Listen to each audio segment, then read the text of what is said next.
All right, good afternoon, everybody.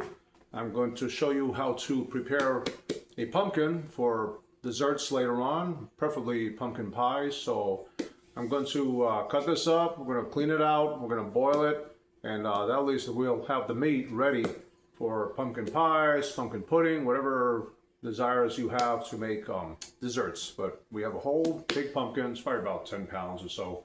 And with this, you can make plenty of desserts. So watch and see. All right, I took the pumpkin, I cut it up into manageable sized pieces. After, of course, I scraped it.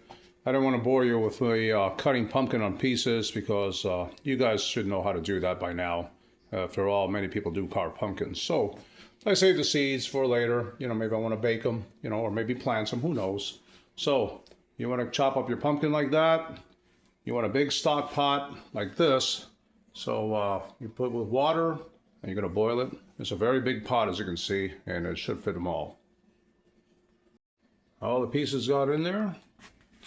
I put them preferably meat side down. I already filled the water. I put the pieces in first and add the water afterwards. You can see how much water I need. You can see it's up to this point. I don't want to overfill it, so I don't want to boil it over.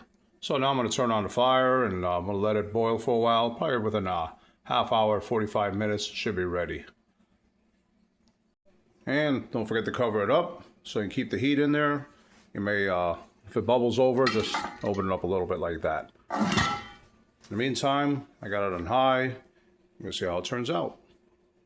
All right, here's one of the pieces that I just took out. It's already done.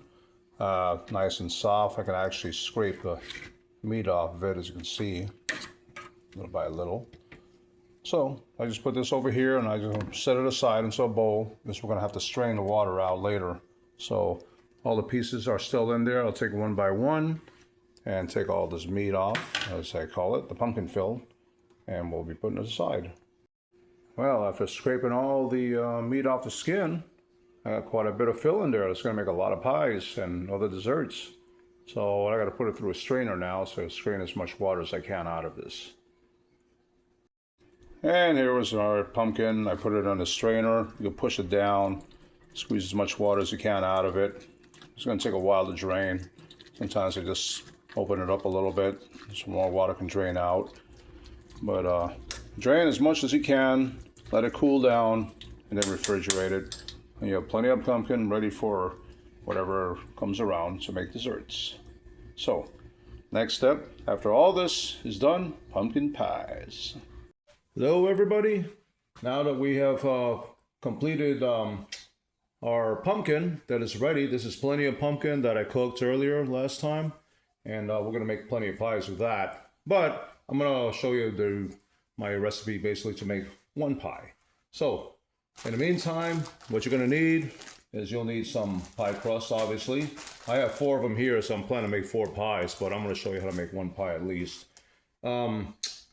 1 can of condensed milk, 2 eggs, spice, pumpkin pie spice for the lazy one.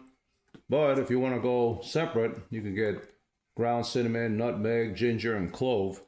Sometimes I like to use the pumpkin pie spice and a little tiny bit of clove. That makes it a little more spicy, so to speak. But if you want to go separate on your spices, that's cool too. I like just to do the lazy way, so we shall get started. But first thing I'm going to do is I have to pre-cook these frozen pie crusts before I do anything else. So while I'm doing that, as it's in the oven, I'll go ahead and begin mixing the ingredients. All right, let's start mixing the ingredients. First, 2 cups of pumpkin. I already have the first cup already in there, so that's my second cup. All right, 1 can of sweet condensed milk. Pour it all in there, scrape the can as much as you can.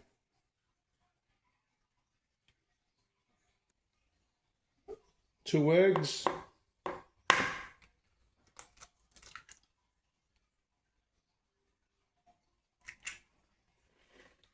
We have our 2 eggs in there.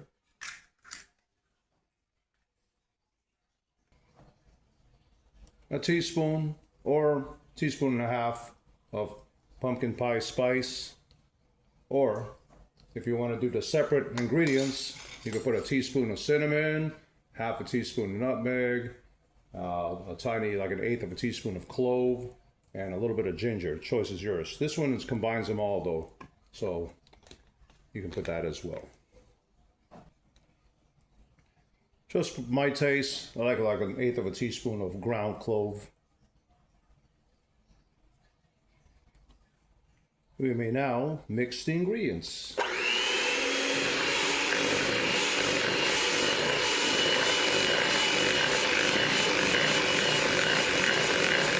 It's real good. Nothing complicated about that. Anyways, the mixture is ready. All you have to do is pour these into your pre-baked pie shells and begin baking. I'm going to make 3 more batches of the same stuff. You could double your recipe for 2 pies. I like to do one at a time and just put in separate bowls, and then I'll start pouring them into the pie shells when they're ready. All right, my pie shells are ready. They're slightly brown. That means they're pretty much cooked, basically. And I did put a 325 degrees. So it's probably about half hour at the most, to get it to where I want them. And now I just basically pour the filling in. So I have one already, and I shall begin pouring. Now, as you can see, this might be a little bit more than was required. So that's why I made some more extra ones. And I'm going to find out I'm going to have extra filling by the time I get all these 4 filled up. What I do with the extra, I just put in another container, another baking dish, and I can just bake it separately without the pie shell, of course. Okay, I have all 4 filled up. As I mentioned before, I have leftover here. I'm going to put it in another baking dish, and I shall bake that separately, pumpkin filling, which is pretty good. The only difference is just don't have a pie shell. So these will be going in the oven. I like to use these trays because it's a bit better to handle it in case it's any spillover. So I put 2 per tray, and it's easy just to put it right in the oven. I'll stick it for maybe about an hour, and we'll see how it looks out. At my timer, I'm going to put 55 minutes. These already started, 325 degrees. Some can put it at 350. I like 325. It cooks a little more slower, but it cooks it better. So that's something to keep in mind. So we'll see how it turns out later. All right, I pulled the pumpkin pies out of the oven. They are ready. Actually, I put it for 55 minutes, and I had to put it another 12 more minutes to make sure that the center is not liquidy or anything like that. But as you can see, I can touch it. It's nice and firm now. I did all 4 pumpkins at the same time, pumpkin pies at the same time. So there you go. You let it cool down until it's nice and cool. Wrap it up in foil, refrigerate it, or you go ahead and bon appetit if you like it warm. Personally, I like it cold. Serve it with some whipped cream or whatever suits your delights. So hope you like this video, and good luck on making your pies. Make as many as you want. Again, you can use canned pumpkin if you want. As you can see though, I used 1 whole pumpkin. I made 4 pies with it. I can make more with the leftover I have. And in the meantime, I also have the leftover filling that I put in a baking dish. That's baking right now, so that'll be for later. So thank you very much for watching it, and feel free to comment anything you want. Until then, have a good day.